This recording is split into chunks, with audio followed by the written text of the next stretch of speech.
Nada nuevo de lo que era un pasivo antes, pero lo cierto es que los pasivos, como quedan definidos ahora, habremos de valorarlos por lo que valen ahora. Por lo que valen ahora, no por lo que van a valer en el momento en el que vayan a ser reembolsados. Que tampoco es un criterio que se haya inventado el legislador de ahora, ni tampoco el del año 7 cuando aprobó el Plan General Contable Privado, sino que es un criterio que ya venía pululando por las normas de contabilidad internacional desde hacía bastante tiempo, desde antes de la entrada en vigor incluso del plan del año 90. Eso nos va a suponer tener que, a la hora de valorar un pasivo, que hasta ahora lo hacíamos con total normalidad, por su nominal, cuando hay que devolver tanto, pues vamos a tener que reinventarlo, vamos a tener que adecuarlo a esa definición y valorarlo realmente con lo que vale ahora. Y volvemos, por ejemplo, al caso del leasing. Yo tengo que pagar 48 cuotas durante los próximos 48 meses. Bueno, pues esas 48 cuotas que hasta ahora se computaban como un pasivo al seco, pues resulta que ahora no, a esas 48 cuotas hoy no valen 48 multiplicado por cada cuota, sino que va a haber que descontarlas hacia acá, ¿no? Descontarlas, como ya veremos. Define lo que es un gasto como cualquier disminución del patrimonio de la entidad que se materializa en una salida de un activo generador de recursos económicos o generador de servicios, y define un ingreso como cualquier aumento del patrimonio de la entidad que se va a materializar en el gasto, en la salida o en el aumento de una deuda, de un pasivo, y el ingreso se define como cualquier variación en el patrimonio al alza que se va a materializar en una entrada de un activo productor de rendimiento económico o productor de servicio, o bien en una salida, en un aumento, mejor dicho, de deuda. ¿De acuerdo? Entonces el gasto y el ingreso queda definido así. Y en cualquier caso se dice que según la naturaleza de ese gasto o ingreso será imputable al resultado económico o será imputable al patrimonio directamente y al resultado económico en el momento en que se produzcan las circunstancias que el propio plan establece para que eso sea así, como hablamos antes, ¿no? Los grupos 8 y 9, que luego serán trasladados al resultado económico cuando se produzcan las circunstancias que veremos en cada uno de ellos, que son 4 conceptos nada más.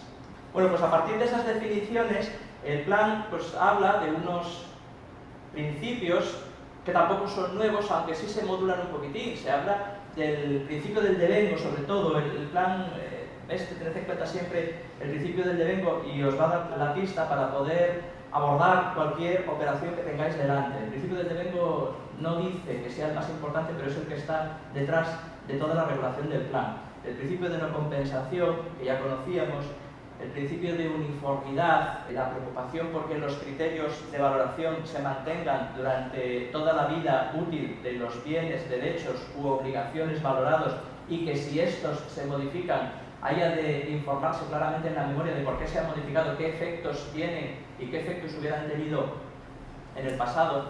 Los principios están establecidos al principio del propio plan, no son nada nuevo con respecto a lo que existía antes. Y sí hay como novedades, vamos a verlo ahora mismo, los criterios de valoración. Los criterios de valoración que establece el plan, que es lo que, digamos, orquesta toda la variación en el plan, son los siguientes. El plan establece unas normas de valoración, al principio, que luego, en cada apartado, en cada desarrollo, van a ser adaptadas al conjunto de bienes, derechos y obligaciones que se definen más adelante. Esos criterios de valoración son, en primer lugar, el criterio del coste de adquisición. Se determina mediante la adición del precio de adquisición pagado por algo más todos los gastos necesarios hasta su puesta en funcionamiento. Eso es lo que se denomina coste de adquisición. El coste de producción, que se determina para los supuestos en los que la propia entidad produce sus propios bienes, no derechos, sino que sus propios bienes, y que se define como la suma de todos los gastos directos e indirectos necesarios para que un determinado bien quede en condiciones de funcionamiento. También existe el concepto de coste de producción para los servicios a efectos de su valoración. Hay una novedad del plan que es la posibilidad, no sé si lo habréis visto, de que podamos tratar, como ya veremos, determinado tipo de servicios con el mismo régimen que hasta ahora había para las existencias. ¿Sabéis más o menos cuál era el régimen de tratamiento para las existencias? Aunque realmente en las administraciones existencias no tenemos de nada. El plan reflejaba un grupo 3 de existencias, bueno, básicamente para las entidades públicas empresariales, para los organismos que tuvieran movimiento económico, pero para las entidades locales, para las administraciones como tales, el grupo 3 de existencias estaba por demás. Bueno, pues con el nuevo plan, el grupo 3 sigue ahí y se nos dice que determinados servicios, vamos a decir almacenables, que son servicios muy específicos, pueden ser tratados como existencias. Es decir, el tratamiento de las existencias supone el funcionamiento de 3 tipos de cuentas en el plan, que son cuentas del grupo 6, cuentas del grupo 7 y cuentas del grupo 3. Durante el ejercicio, todo gasto que se produzca en la producción de ese servicio se llevaría a cuentas del grupo 6, compras, cuentas del grupo 6 de existencias, compras básicamente 600, ¿no? Al final del ejercicio hay que valorar las existencias de ese servicio, por eso hablamos de servicios muy específicos, de servicios de carácter almacenable, ¿no? Servicios producidos y que no han sido objeto de liquidación, la tarifa que corresponda, cuando llega al final del ejercicio, pero ya están prestados, ¿no? Entonces, al final del ejercicio uno tiene que valorar esos servicios al coste de producción y si no están liquidados es porque siguen en existencias y hacer un asiento del tipo cargar la cuenta del 3 que corresponda y abonar la cuenta del 7 que corresponda, la cuenta del subgrupo 71, variación de existencias. Nunca vamos a tener en estos casos 700 porque lo que tendremos será la cuenta de prestación de servicios, no vamos a tener ventas de servicios. Esa es una novedad del plan, la posibilidad de que tratemos como existencias, como habéis visto toda la vida, porque el tratamiento de las existencias es así desde el plan del 90 y no ha tenido ninguna variación. No lo eran las instrucciones del año 90, desde el plan del 90 privado me refiero. Y nos permiten ahora utilizar esa manera de contabilizar las existencias para determinados servicios muy específicos que tengan carácter almacenable, es decir, que estén prestados pero que no hayan sido objeto de la liquidación correspondiente a través de la tasa, precio público o tarifa que corresponda.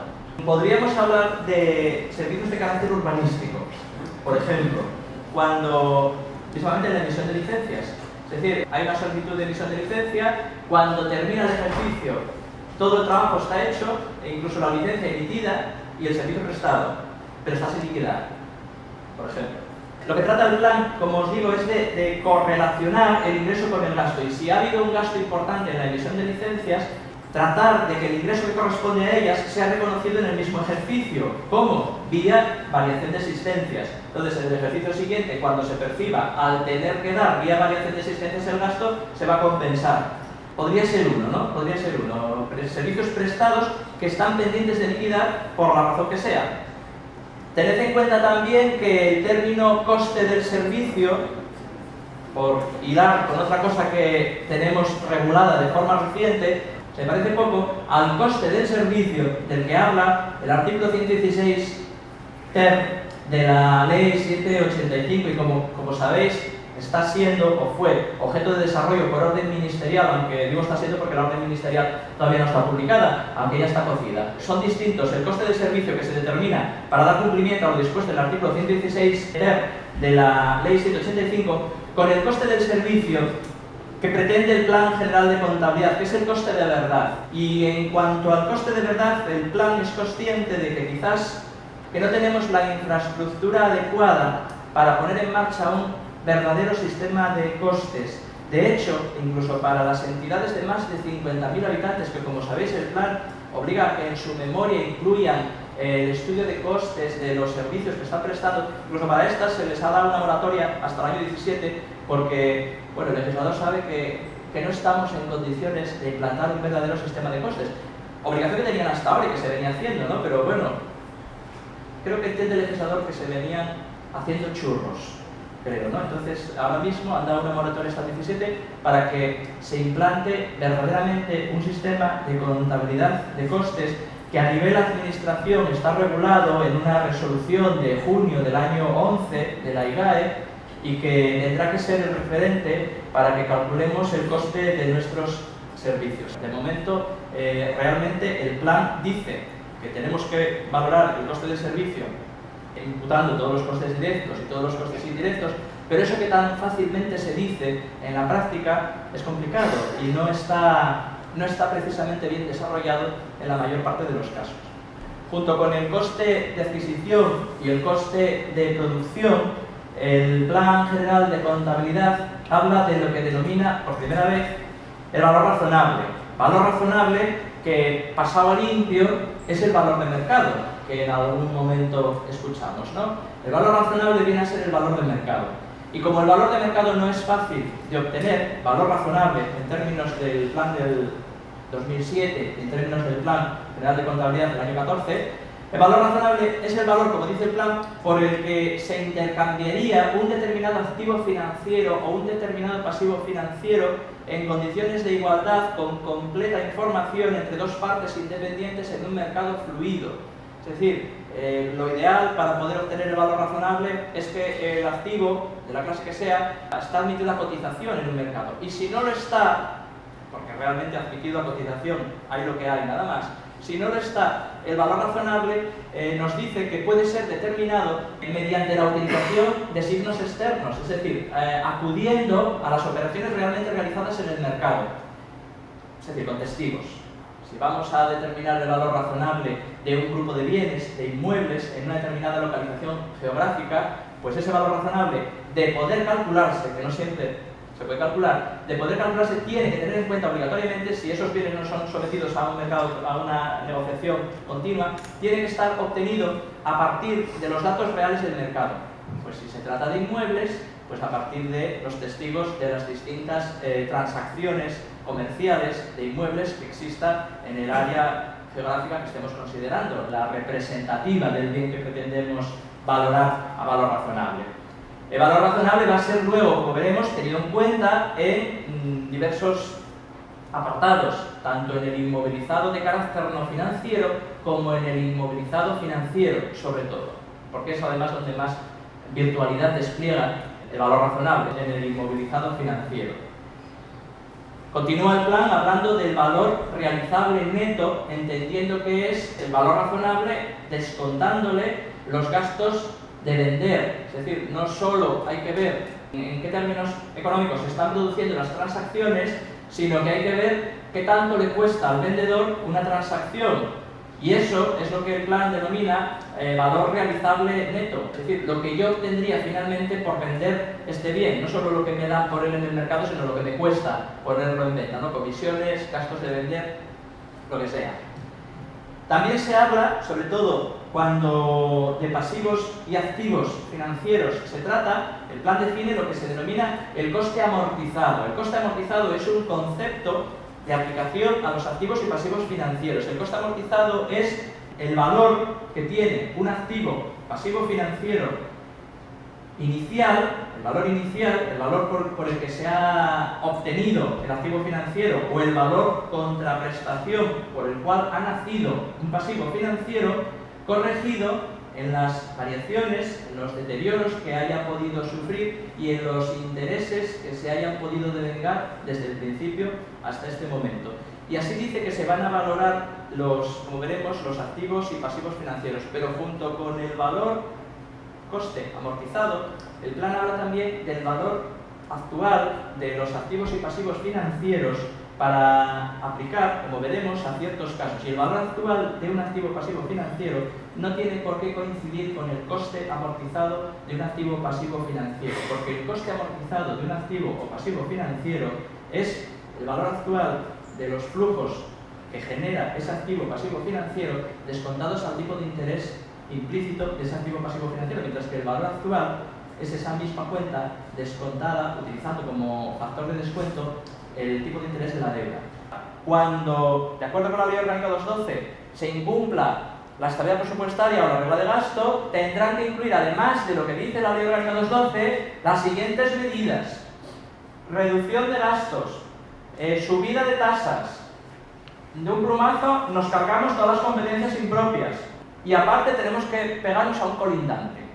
porque nos dice que tenemos que presentar una propuesta de fusión, que no sé con quién nos vamos a pegar, no sé si requiere la autorización del colindante, porque a lo mejor dice, mira, me voy a pegar con este, y esa es la propuesta, y el otro dice, no, a mí no me pegues, que yo estoy limpio, yo no quiero bultos.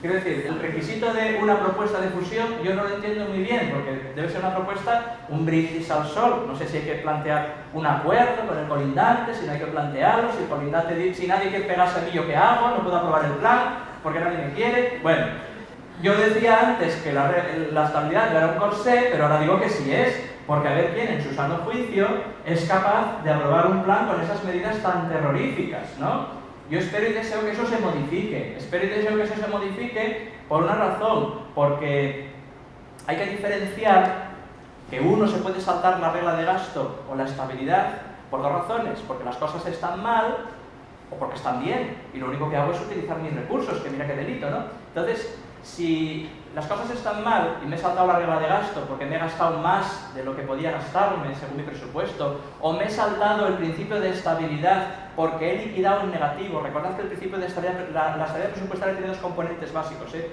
Uno es la variación en la situación deudora neta en el mercado de capitales, y otra es el signo de la liquidación.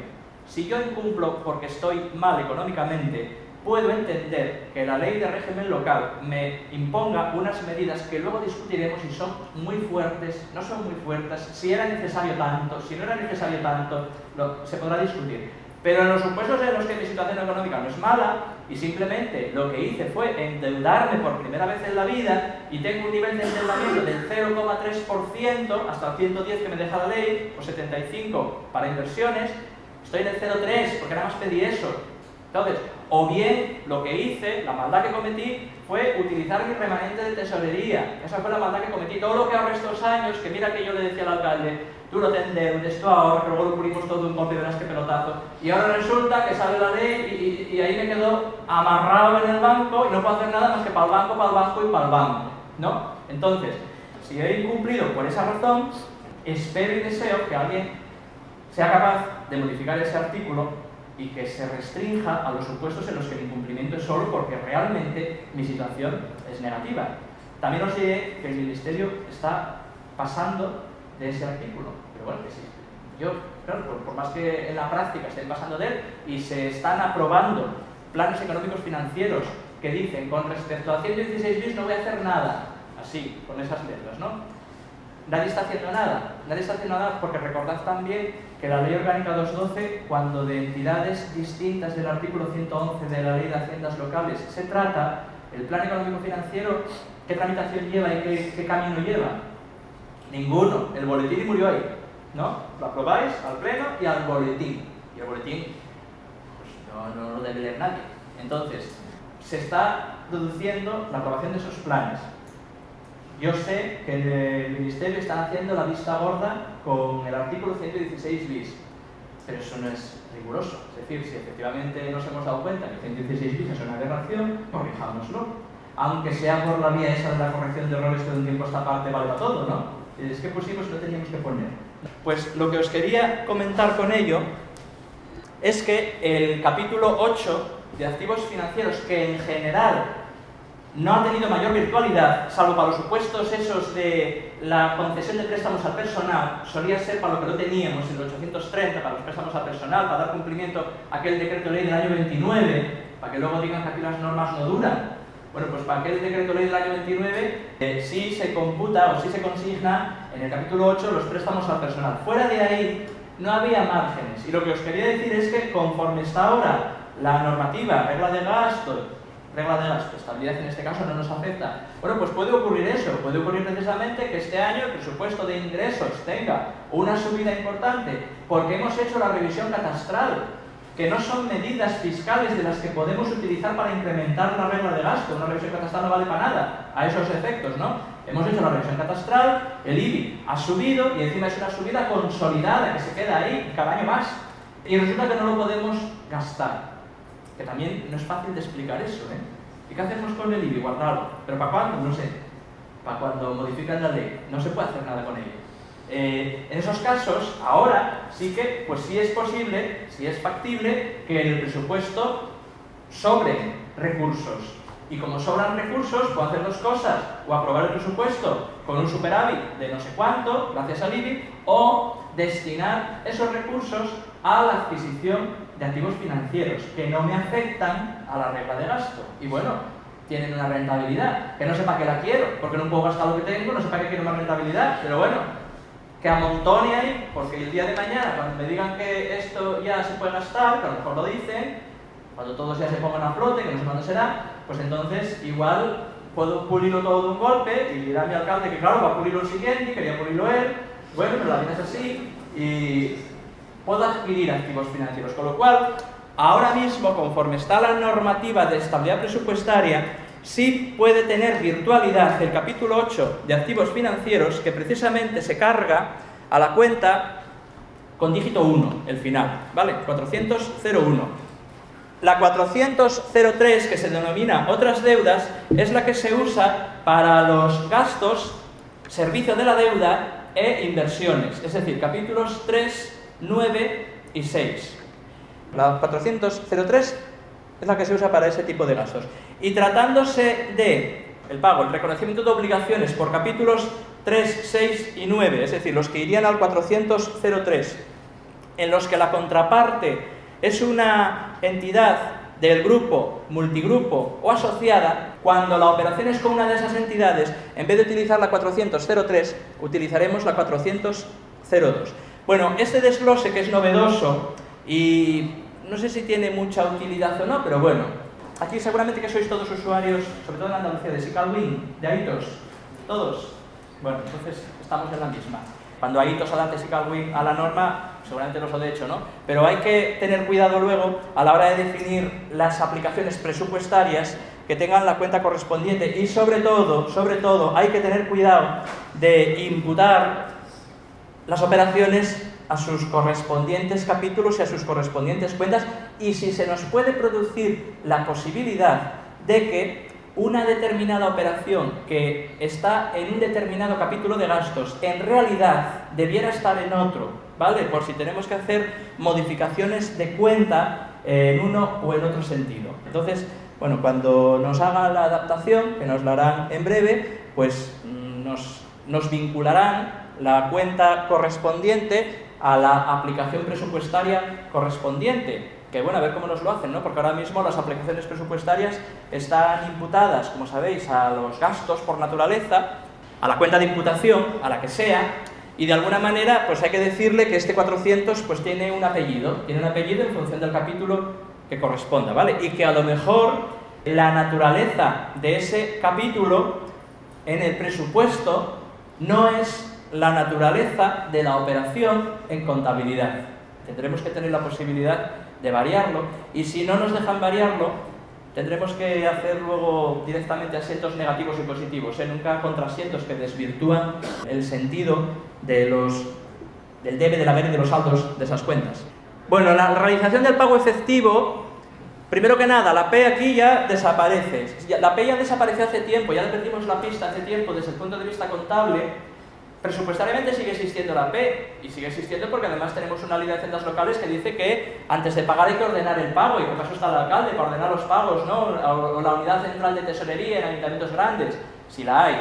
Entonces, la P sigue existiendo, pero contablemente, pues no quieren la P. Ya está. Cuando en el año 4 desaparece la P de las cuentas, sí se nos dio la opción de ponerla ahí de rondón, ¿no? Mediante una divisionaria de la 400.